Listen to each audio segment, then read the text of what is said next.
Peço a sua gentileza que você abra a sua Bíblia na carta de Paulo aos Romanos, capítulo 16.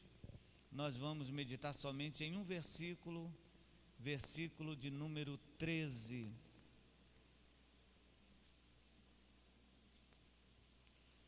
Carta de Paulo aos Romanos, capítulo 16, versículo 13.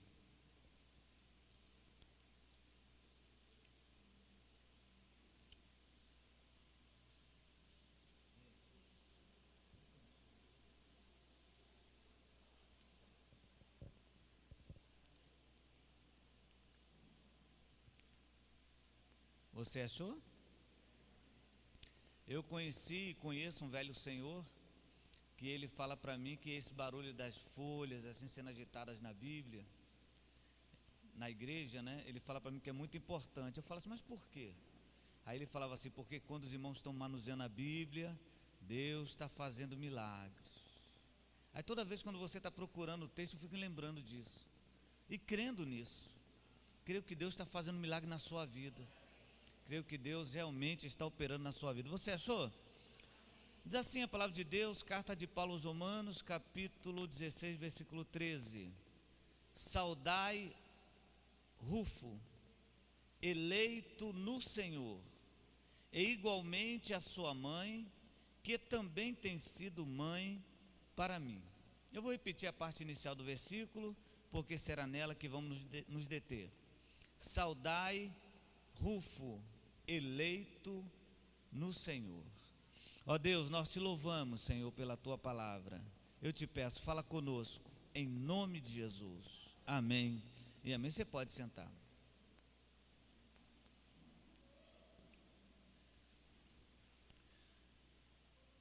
Meus amados irmãos, eu sei, eu tenho essa certeza, né? Essa ciência de que eu estou diante de irmãos exigentes. Eu sei. E quando eu falo isso, não me interprete como uma crítica, pelo contrário. Falo isso assim com o coração muito feliz. Um povo que gosta de ouvir a palavra de Deus.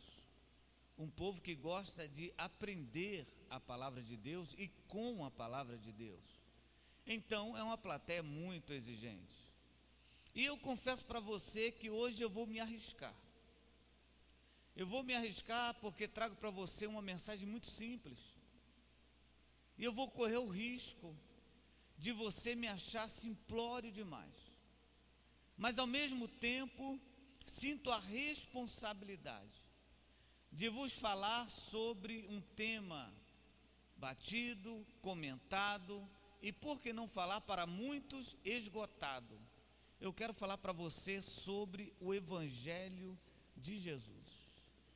Não vou falar para você sobre vitórias, não vou falar para você também contra as vitórias, não quero me deter hoje em falar sobre A ou B, eu quero me deter em falar para você somente sobre Evangelho. Falar sobre Evangelho no dia de hoje não dá ibope, e eu me refiro a igrejas.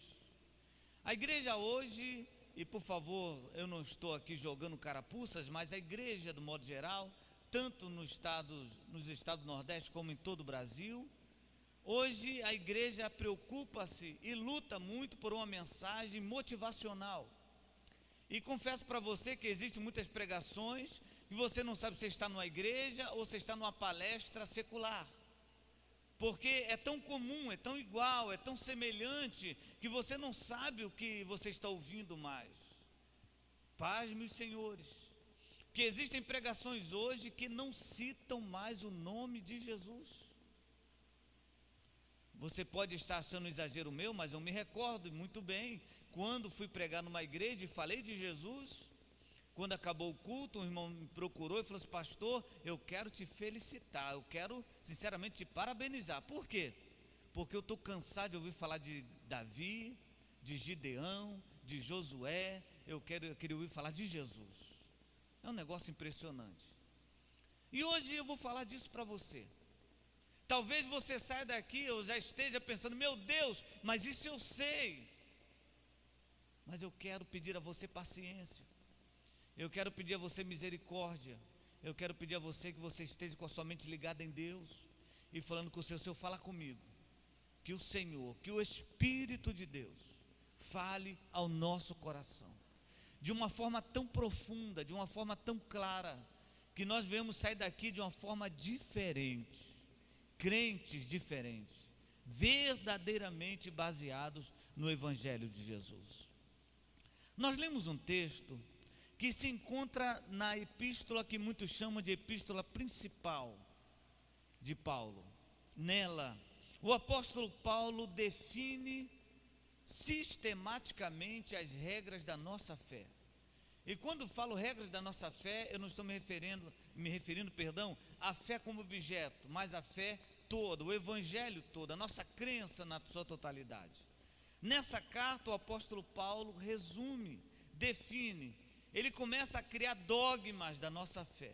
Então, se você quer aprender sobre o que um homem tem que fazer, desde a sua vida sexual, você começa lá na Carta aos Romanos, capítulo 1, e você vai verificar que o apóstolo Paulo fala sobre uma vida sexual saudável, o que é condenável, o que não é.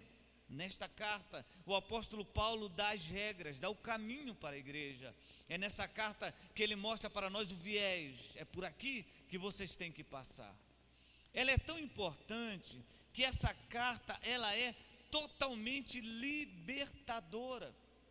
Não existe uma carta do apóstolo Paulo que liberte mais as pessoas do que ela. Por quê? Porque nessa carta o apóstolo Paulo ensina o princípio básico do Evangelho. E o princípio básico do Evangelho é o seguinte: o justo vive da fé. Se você entender essa verdade no seu coração, você se encontra de fato livre. Porque quando você entende que é pela fé, somente por ela, que você recebe tudo e que você tem tudo de Deus, você começa a entender que nós não temos nenhuma participação naquilo que recebemos. Não existe participação humana. Não, pastor, eu vou ser salvo porque eu estou aqui e oro e faço jejum e me esforço e prego na igreja, em outra igreja lá em Salvador. Não tem nada a ver. Você é salvo pela fé. Não, pastor, eu sou salvo porque eu pertenço à nova vida. Isso é uma consequência. Mas não é a nova vida que salva. Você é salvo pela fé. Está dando para você compreender? Tem algumas igrejas que falam assim: não, se você sair daqui, a nossa igreja é a igreja verdadeira, a nossa igreja é a igreja certa. Irmãos, não existe lugar certo onde tem humanos.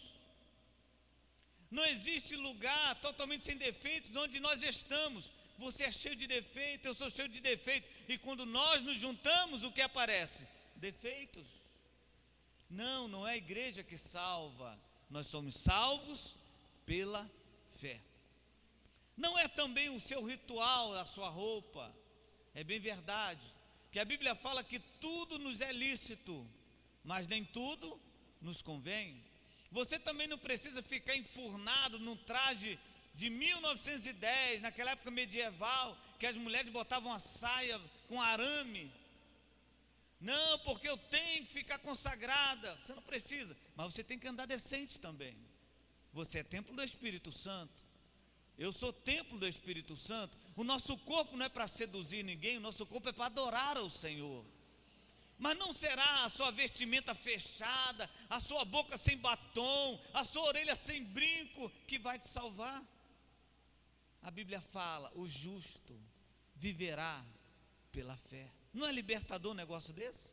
Toda vez quando leio para isso, eu fico imaginando onde ficam esses líderes que começam a botar na cabeça das pessoas que eles têm que pagar para receber isso e aquilo.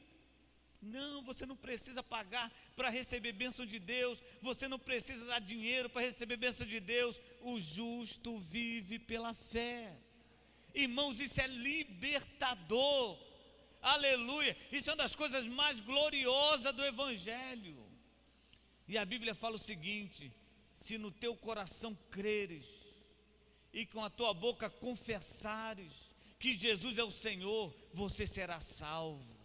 Você pode levantar sua mão e você pode agradecer a Deus por esta palavra tão libertadora, pela fé. Aleluia. E nós estamos lendo aqui dessa carta tão profunda, tão teológica, nós estamos lendo o epílogo, a última parte da carta, onde o apóstolo Paulo, de uma forma assim interessante, ele começa a dar saudações pessoais, e ele relaciona amigos que estão na igreja de Roma, e ele começa a falar Priscila, Áquila, e vai falando outros, e tem cada nome aqui, sinceramente, que só pela fé. Por isso que o apóstolo Paulo botou aqui nessa carta só pela fé, e ele começa a citar alguns nomes: Andrônico, Júnias, misericórdia, Saudai Urbano. Imagina se o nome do teu filho é Urbano. Aí toda vez quando ele chegasse na escola, alguém falasse, ele é urbano ou é rural? Mas tem uns nomes aqui. No versículo 14 tem um então interessante, não consigo nem ler. Assíncrito. Saudai Assíncrito. Não é um nome interessante? Mas por que eu estou citando esses nomes aqui? É que o apóstolo Paulo fala com tanta intimidade. Ah, pastor, mas que novidade tem isso? Ele está falando para amigos, amigos que nunca viu. O apóstolo Paulo fala para pessoas que ele nunca viu. Ele nunca esteve em Roma até escrever essa carta, a não ser Gaio, que teve com ele, que o hospedou os irmãos que ele enviou, mas o demais ele não conheceu pessoalmente. E ele fala assim com tanto zelo, com tanta intimidade, que parece-nos que ele andava com essas pessoas. Porque sinceramente, irmãos, eu tenho uma dificuldade, não sei se você a tem, é de gravar nomes. Você tem essa dificuldade? Você está assim no meio da rua aqui na cidade de Araripe, no centro, alguém passa por você, irmão, a paz, bom dia, com tanto ânimo. Aí você olha para ele assim, meu Deus, começa a pedir o seu processador para processar, procura no HD, você não consegue encontrar o nome, você não fica desesperado, e a pessoa vai vindo, assim, meu Deus, o que eu faço? Aí a pessoa aperta a mão e fala, ô meu irmão, Deus te abençoe, ou seja, não sei teu nome. E tem ocasiões piores, né? Quando ele chega para você e fala assim, o senhor não está lembrando de mim, não é? Irmão, isso é dolorido demais. Por favor, se você me encontra na rua e você notar que eu estou desespero, não me faça essa pergunta. Principalmente se eu estiver sozinho. Se eu estiver com a Elizabeth, às vezes ela me ajuda.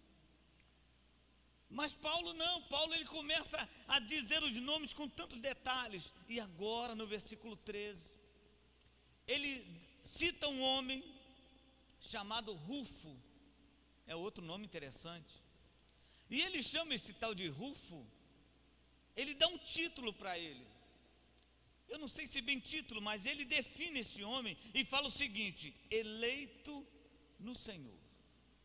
Essa expressão, esta afirmação, é muito interessante e deve ser analisada, e se Deus permitir, nós o faremos isso hoje. Como eu falei no início, é uma mensagem muito simples, mas eu queria que você ficasse aí, como diz os mais espirituais, no espírito de oração. Você sabe que oração não tem espírito, né?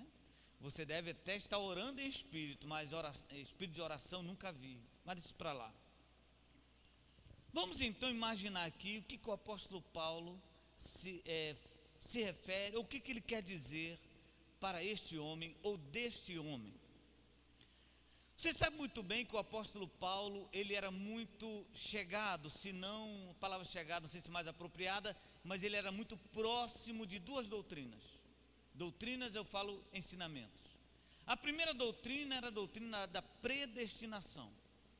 E a outra doutrina, muito chegada ao apóstolo Paulo e muito ensinada por ele, era a doutrina da eleição. A predestinação é muito simples, apesar de ter uma confusão aí nas igrejas, uma vez salvo, salvo para sempre. Se você aceitou Jesus um dia, se ele te escolheu, se Deus te predestinou para a salvação, então você já está salvo. Não, a Bíblia não ensina essa predestinação. A Bíblia ensina uma predestinação sim, mas em Cristo. Aquele que está em Cristo está predestinado. E o exemplo mais simples que eu dou para ensinar a predestinação, já o dei aqui e vou repetir. É como se você fosse a uma rodoviária, aqui na rodoviária aqui, e comprasse a passagem para ir para Fortaleza. Tem ônibus daqui para Fortaleza? Tem? Vamos lá. Então você vai lá e compra a passagem para Fortaleza. Para onde vai o ônibus? Para Fortaleza. Para onde você vai? Para Fortaleza. Mas de repente o irmão Fernando está lá dentro do ônibus, não eu, mas ele, porque eu não cometo erro. Mas o Fernando, ele está dentro do ônibus para Fortaleza e lhe dá um problema na barriga, sabe? Aquele problema, aquele mal-estar, o negócio começa a travar, e o Fernando, meu Deus, não vou suportar. O Fernando desce do ônibus. Para onde vai o Fernando? Para qualquer lugar. Ou ele vai para casa, ou ele vai para o banheiro, ou ele vai para o restaurante, não sei. Só não vai mais para Fortaleza. Por que ele não vai mais para Fortaleza? Porque ele saiu do ônibus. A predestinação em Jesus é simples assim. Se você está em Jesus, você está indo para onde? Para o céu. Se você não estiver com Jesus, você está condenado. É muito simples. Por isso a predestinação é em Cristo, não em mim. Eu não tenho poder para salvar você, meu irmão, não se iluda. A sua vitória não está nas minhas mãos, eu não tenho poder nenhum, mas o poderoso está aqui nessa noite, para te abençoar e para salvar a tua vida. Então se agarre nele. E a outra doutrina, muito querida pelo apóstolo Paulo, é a doutrina da eleição, que fala que Jesus nos elegeu, e uma das eleições mais preferidas por nós, todos nós, é quando a Bíblia fala que nós somos co-herdeiros com Cristo. O que quer dizer essa palavra co-herdeiro? Aquele que herda com. Então, se Jesus é o herdeiro do seu Pai, logo nós temos direito a herdar com Ele. Aí nós andamos todo bobo pelo meio da rua. Eu sou herdeiro com Cristo, príncipe, princesa, eleito, nação santa. Herdar com Cristo. E o que Cristo herdou? Ah, pastor, Cristo herdou o céu, é verdade. Com a sua morte e ressurreição, Cristo está com o corpo glorificado. Mas não herdou somente isso não. O que ele herdou? Sofrimento, dor, tribulação. Por isso ele falou assim: neste mundo tereis aflições, mas tem de bom ânimo, eu venci o mundo. Se você é cordeiro com Cristo, você vai herdar tudo.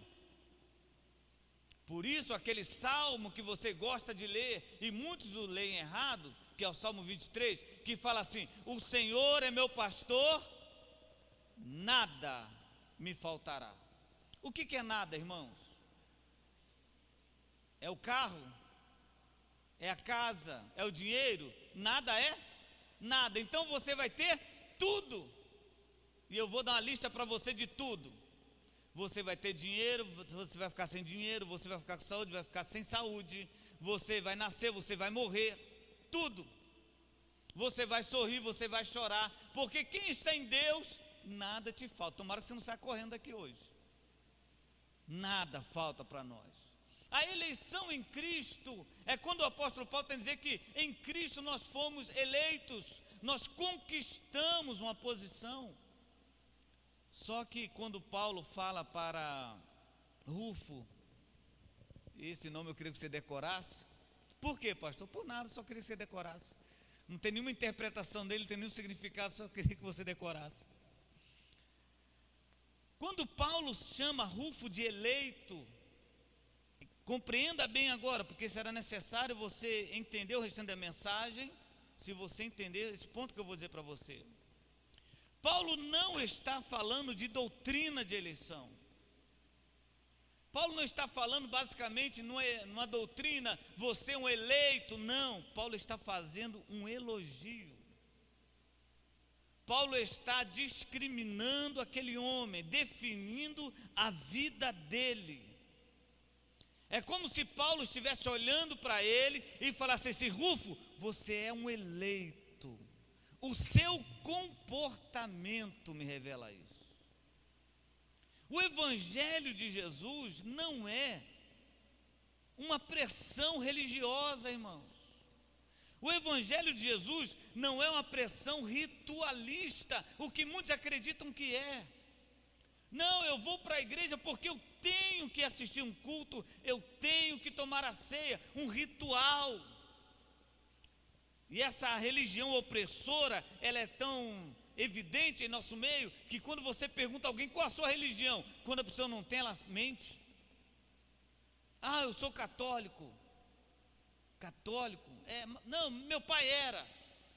Porque o homem sente essa necessidade. O problema é que essa opressão, ao invés de salvar, ela condena. E o apóstolo Paulo está dizendo aqui para ele que ele era eleito não porque ele estava envolvido numa igreja, é porque o seu comportamento dizia isso. O evangelho de Jesus não é um ritual, é uma prática. O evangelho de Jesus, irmãos, não é uma formalidade, é uma vida prática, de fé, de conduta, de transformação, de nova vida, de nova criatura. Não existe ninguém que depare com o evangelho, que tenha um confronto com o evangelho, que não tenha a vida mudada. O evangelho transforma o caráter. O evangelho muda os planos. O evangelho liberta as pessoas. Enquanto algumas religiões oprimem e as pessoas se sentem obrigadas, se sentem pressionadas a ir a fazer, o evangelho ao invés disso liberta.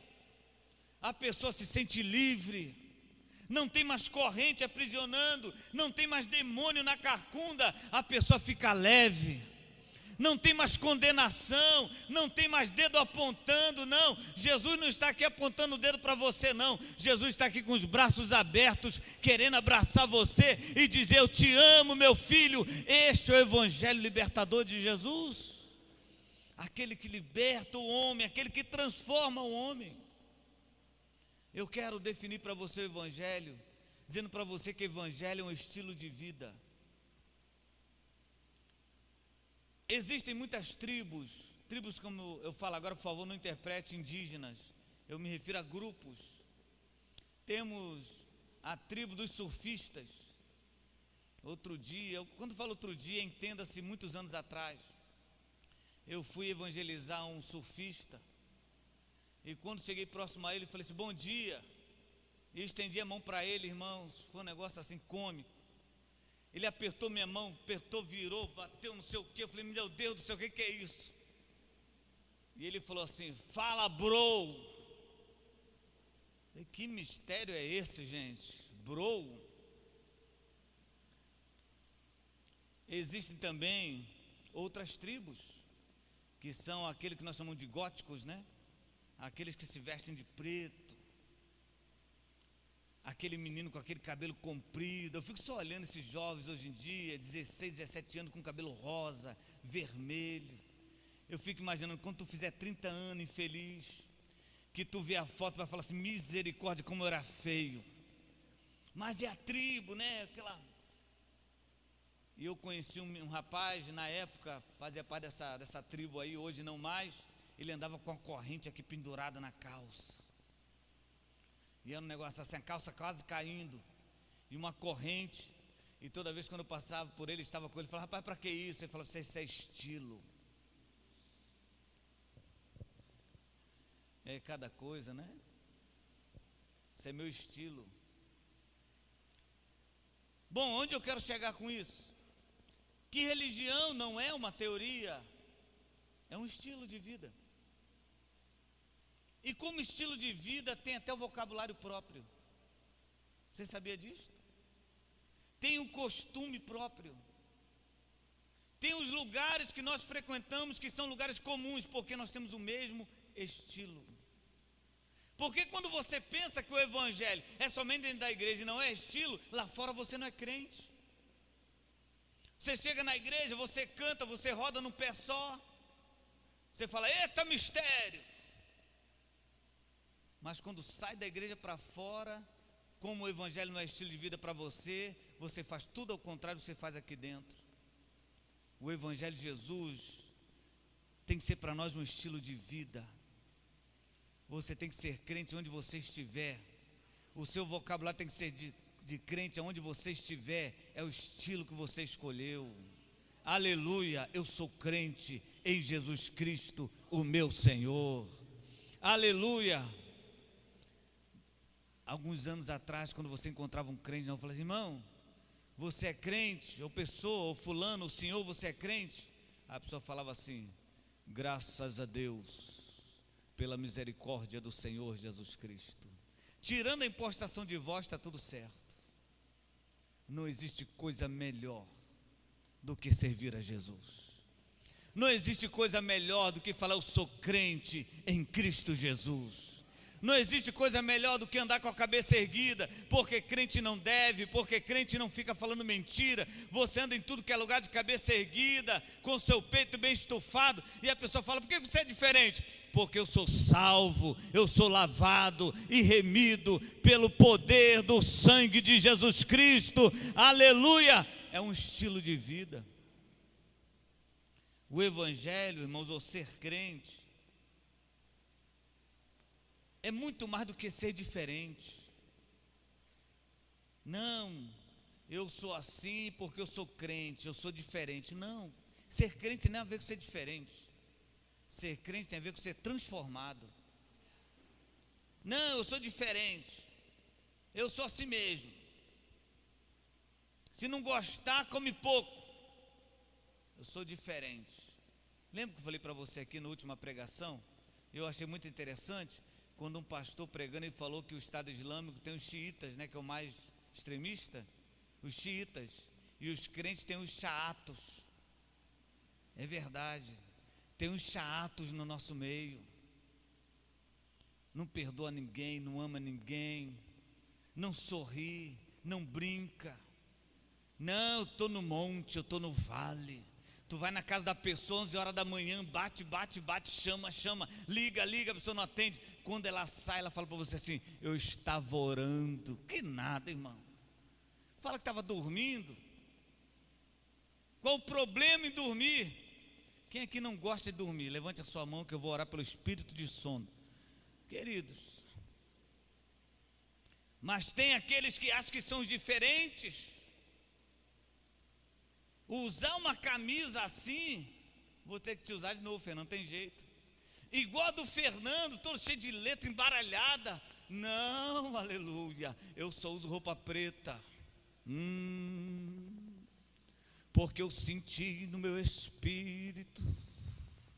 Aí sopra. Irmão, corta esse cabelo não, aleluia.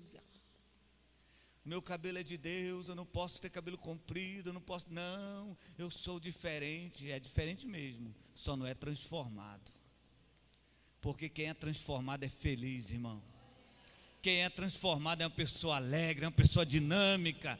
Quem é transformado sabe muito bem que se beber alguma coisa mortífera não vai fazer mal nenhum. Se fizer alguma coisa contra ele não tem problema nenhum. Mas crente que não é transformado tem medo de tudo. Pastor, ora por mim, pastor, por favor. Oh, meu Deus, ora por mim. O que foi, meu irmão? O que está acontecendo? Me diga.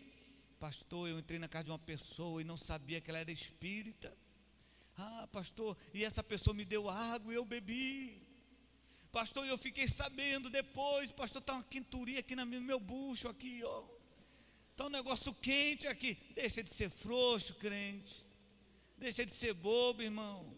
Aquele que é transformado sabe que quem está conosco é maior, é muito maior do que aquele que está no mundo, aleluia. Você pode comer, beber alguma coisa que te der, mas não vai fazer mal nenhum, porque sobre a vida do verdadeiro crente não tem encantamento nem maldição, aleluia. Glorifique a Deus, porque o nosso Senhor é maravilhoso. Seja transformado, não diferente, seja liberto. Ser crente, irmãos, é ter uma experiência individual e não coletiva. O Evangelho de Jesus nos proporciona a cada um de nós uma experiência individual. Isso é ser crente. Você não pode viver de testemunho dos outros. Ah, pastor, fiquei sabendo que o irmão recebeu uma vitória e eu creio porque o irmão recebeu. A experiência do Evangelho é individual. Ah, pastor, eu vejo aquela pessoa cantando e quando ela canta, ela chora, ela sente tanta presença de Deus e eu fico tanto animado por ele. Acabou esse tempo. Está na hora de você ter a sua própria experiência. O Senhor quer tratar você de forma individual. O Senhor quer falar com você no seu ouvido, o Senhor quer tocar na sua mão, o Senhor quer resgatar a sua vida, o Senhor quer ser teu amigo de verdade. Está na hora de você chamar Jesus de amigo, está na hora de você conhecê-lo de forma individual. Não, porque eu estou aqui no grupão, no bolão, eu faço parte de um hall de membros, meu nome está lá no cadastro da igreja. Não, o evangelho não é coletivo, o evangelho é individual. A experiência que o evangelho nos proporciona é pessoal. Aí você fala assim: ah, pastor, como que eu posso ter essa experiência? Peça a Cristo, fale com Ele: Jesus, eu quero sentir a Tua presença, eu quero ser transformado pelo Senhor, eu quero ter força para continuar na minha caminhada. Peça a Ele, porque Ele está aqui nessa noite, pronto para te ajudar, pronto para te socorrer, pronto para mudar a tua vida. A nossa experiência é individual. E quando eu falo para você, e quando eu falo para vocês, melhor dizendo, que a melhor coisa que eu fiz na minha vida foi aceitar Jesus, eu não falo para uma factoide, não, eu não falo para te emocionar, não, eu falo porque eu sinto isto. Foi a melhor coisa que eu fiz na minha vida, foi entregar o meu coração a Cristo, foi poder ouvir a voz do meu Jesus falando ao meu coração: eu vou te dar uma nova oportunidade. Foi quando eu senti Jesus me abraçar e dizer ao meu coração: eu te amo, meu filho, e eu vou usar você na minha obra. Que coisa maravilhosa, irmãos. Estava todo mundo na igreja, lá meio atribulado, todo mundo com pensamento nos problemas, e eu estava lá dentro da igreja, numa igreja cheia, sozinho, falando: Senhor, tem misericórdia, me dá uma nova chance, me dá uma oportunidade. E o Senhor falou: meu coração, eu estou aqui. Enquanto todo mundo estava lá, como boneco de cera, eu chorava, eu gritava, e as pessoas falavam assim: o que está acontecendo com ele? É uma experiência pessoal, que só quem sente sabe o que é. E eu quero dizer para você, Jesus está aqui nessa noite, querendo fazer que você tenha essa experiência pessoal, transformadora, renovadora. Eu sinto a presença do Espírito Santo aqui em nosso meio, e eu te convido, se você quiser, levantar sua mão e glorificar Jesus, e dizer para Ele: bendito seja o Senhor, louvado seja o Senhor, exalte a Ele, porque Ele está aqui caminhando em nosso meio. Aleluia. É individual. Ser crente é uma experiência individual, e é a melhor experiência que temos. Por isso tem muitas pessoas que estão na igreja há anos, mas não têm a vida mudada. Sabe por quê? Porque acreditam numa experiência coletiva. Acredita, se cantar com os que cantam, se orar com os que oram é suficiente. Não, tem que ser você sozinho. O Evangelho de Jesus também produz o seguinte entendimento, e eu queria que você gravasse essa frase, porque ela tocou muito no meu coração. Ser crente é entender a cruz, porque se você não entender a cruz, você nunca vai entender a Jesus. Quem não entende a cruz, não entende a Cristo. Quem não consegue discernir o que a cruz significa, ele não sabe o que é o Evangelho. Não existe Evangelho sem cruz. Não existe Evangelho sem esse objeto que está à minha retaguarda, a cruz de Cristo. Se você não entender que foi naquela cruz que Ele te salvou, se você não entender que aquela cruz foi necessária para que você estivesse aqui nessa noite, se você não entender que aquela cruz, apesar de dolorosa, ela foi necessária para que você tenha a vida transformada, você nunca vai entender o que é o Evangelho. O Evangelho exige uma cruz. Por isso Jesus falou assim: quem quer vir após mim, negue-se a si mesmo, e depois tome a sua cruz e siga-me. Não existe Evangelho sem cruz. Por isso tem uma canção, você já vai rir de mim porque não é antiga, na verdade ela é antiga, mas é conhecida. Você conhece? Levarei eu também minha cruz, até por uma coroa trocar. eu aqui com Jesus, a vergonha da cruz, quero sempre levar e sofrer. Misericórdia, dela vem graça e luz. Deu a vida por mim, pecador. Sim, eu amo a mensagem da cruz. Até morrer eu a vou proclamar. Você que é crente, fale: levarei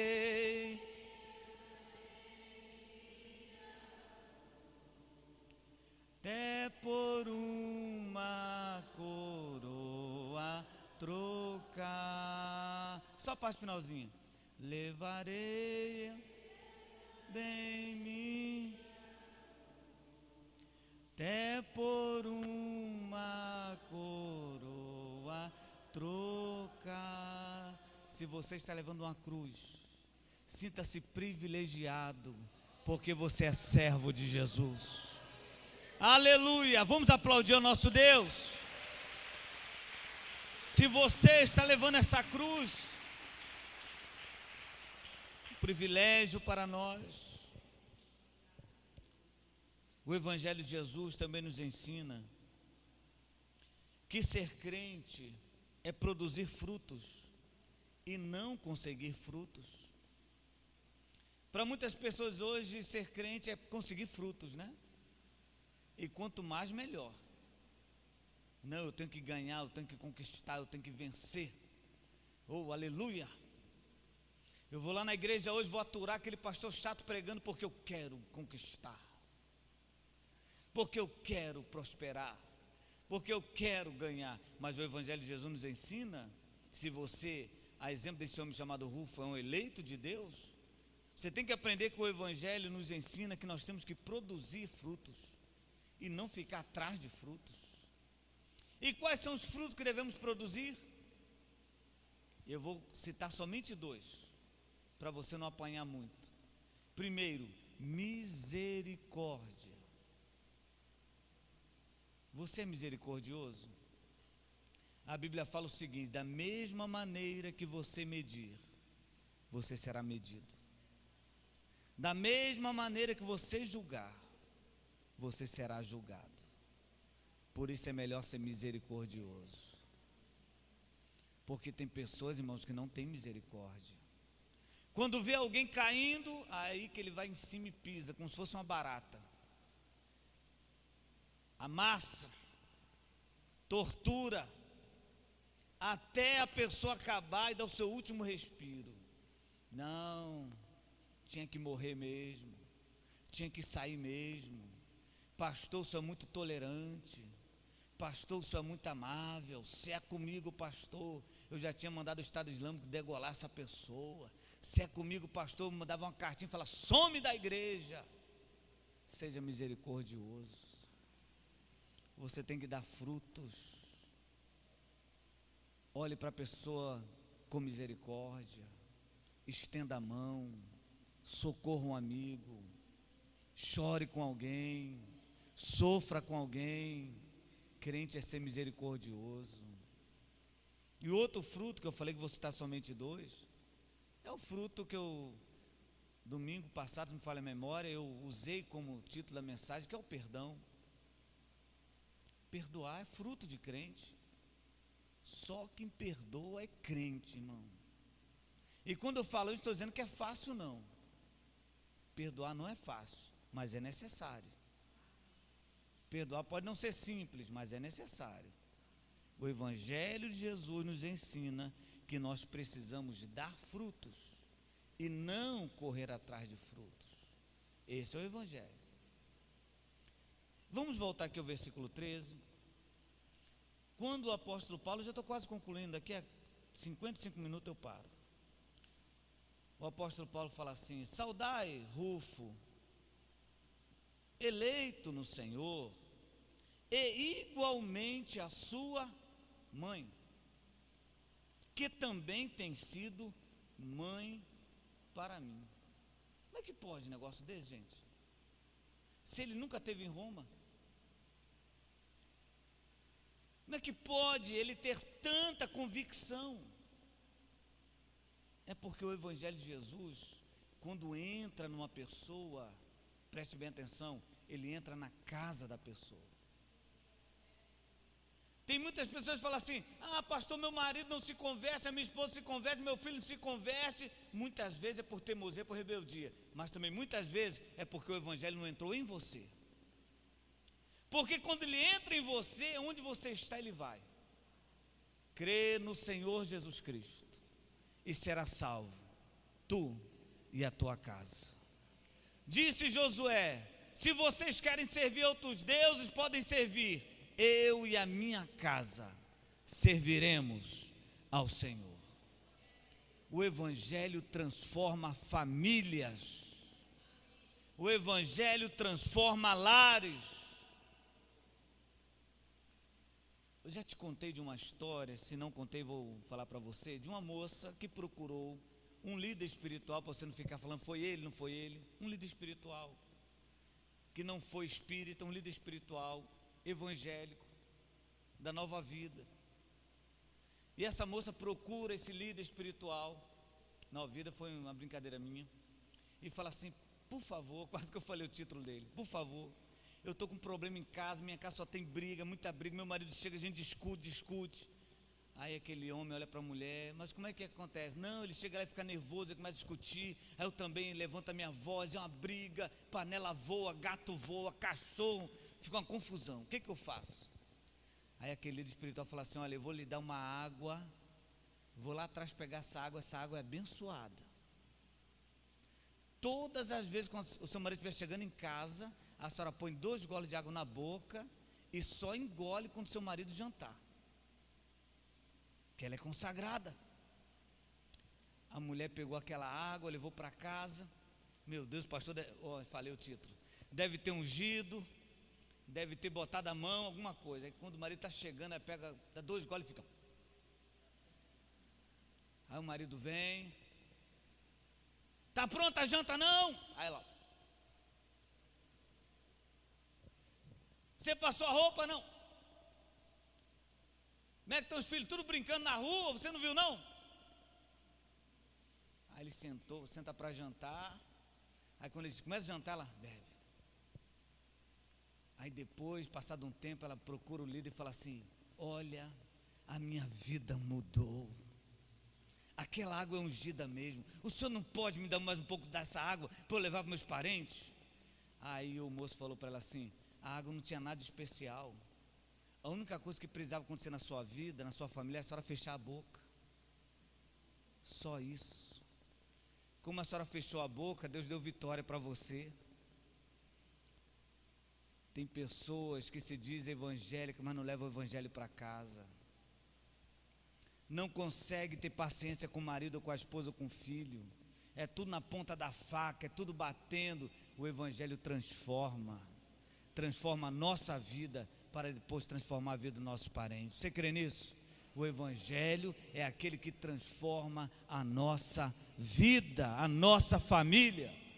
E se você ainda não tem a sua família transformada, Deus vai usar você para transformar a vida do seu marido, da sua esposa, dos seus parentes, e em breve eles estarão aqui juntos com você para exaltar e glorificar o nome daquele que vive e daquele que reina para todo sempre, o nosso Senhor Jesus.